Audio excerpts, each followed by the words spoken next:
baru karena kemarin tidak bisa melaksanakan Natal. Maksud saya tidak bisa merayakan Natal secara optimal karena harus menyediakan perkara. Jadi selama sepekan kemarin kami menyediakan perkara itu ada lebih dari 10 perkara. Selama sepekan dengan jumlah cuma 5 orang. Bu Dewi itu menyidangkan sampai ke Medan itu 2 perkara ya Bu ya. 3 perkara di Medan, saya di sini 3 perkara. Pak Kris juga, Pak Dewa, Tony Kara bahkan, jadi itu kira-kira betapa padanya sehingga Pak Kristianti nggak bisa merayakan Natal dengan baik. Hari ini cuti untuk telar Natal, tapi kalau di mari Gusti Yesus katanya udah. Jadi, silakan Pak Kris udah.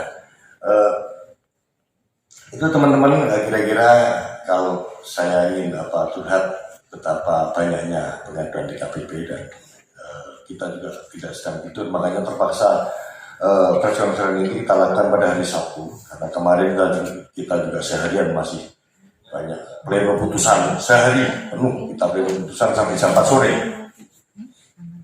sore pleno putusan. Jadi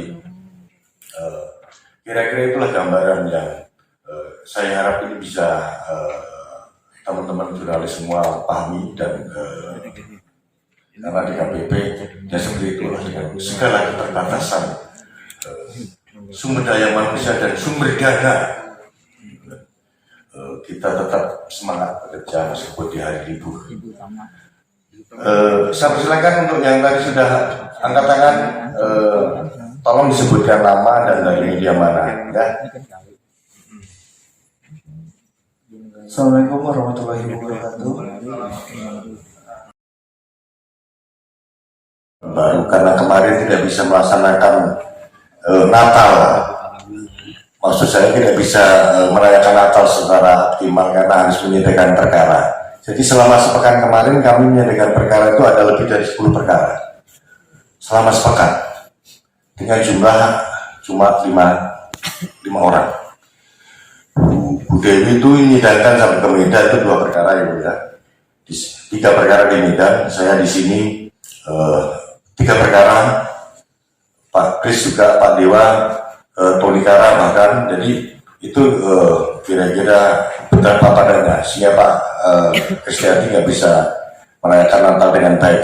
Hari ini cuti untuk telar Natal, tapi kalau di mari Gusti Yesus katanya udah. Jadi, silakan Pak Kris udah.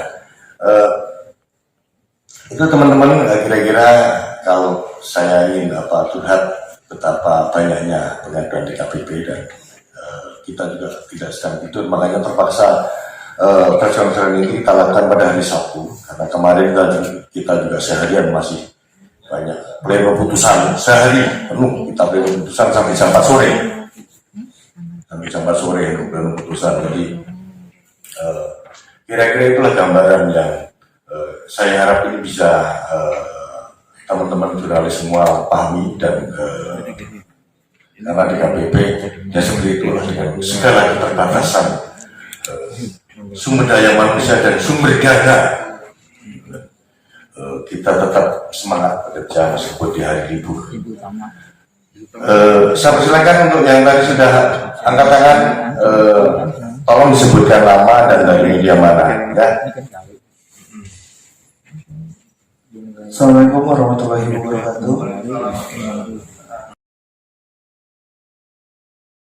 Yang melakukan tindak lanjut terhadap aduan yang ada, mulai dari proses verifikasi, administrasi, material sampai persidangan, dan juga mendorong ya tadi Pak Tio sampaikan langkah-langkah koordinasi antar lembaga untuk mengoptimalkan pengawasan internal.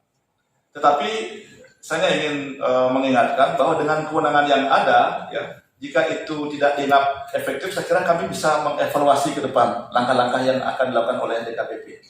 Tapi tentu kita berharap semua ya bahwa penyelenggara ini tidak hadir dalam ruang yang kosong gitu ya. Tidak hanya penyelenggara itu saja yang berurusan dengan terselenggaranya tahapan. Tentu mohon izin saya berharap ya selain KPU, Bawaslu secara internal ya kami melakukan upaya penegakan kode etik, maka peran ya peserta pemilu ya, peran masyarakat, peran media ini juga menjadi penting gitu. kepastian hukum gitu ya. Karena di dalam sistem dan hukum kepemiluan kita, maka pemilu diselenggarakan berdasarkan hukum dan penyelenggara pemilu adalah pelaksana undang-undang. Gitu ya. Sekarang ini penting untuk bersama-sama kita mengingatkan. Jadi terhadap banyaknya aduan, kami tentu akan bekerja seefektif mungkin ya, karena di bulan Januari ini sudah ada 44 ya, jadi 44 aduan yang masuk yang harus segera ditindaklanjuti. Jadi kami berbagi tugas ya. Bagian persidangan menyusun jadwal, bagian aduan kami difasilitasi sekretariat menyusun jadwal untuk verifikasi. Jadi dalam 1 minggu itu bisa 2-3 kali ada rapat verifikasi, tetapi ini tidak dipublikasikan. Tapi kalau ditanya, kami punya dokumen yang lengkap. Ya. Saya mencoba untuk memperkuat proses administrasi penanganan dugaan pelanggaran kode etik, di samping untuk pertanggungjawaban akuntabilitas kami dalam proses penanganan aduan, juga ya saya kira ini sebagai antisipasi DKPP, karena putusan DKPP ya, pasca putusan MK terakhir, itu kan tindak lanjutnya bisa dianggap sebagai keputusan dasar usaha negara yang bisa dicilin ke peradilan gitu. Jadi kami ingin memastikan selain melakukan tindak lanjut, juga kerja-kerja kami atas masukan Bapak Ibu sekalian, teman-teman media dan juga pihak-pihak terkait lainnya, kami upayakan untuk terus-menerus melakukan perbaikan. Mohon doanya ya, semoga terhadap 44 aduan ini segera bisa kami tindak lanjuti di awal tahun 2023.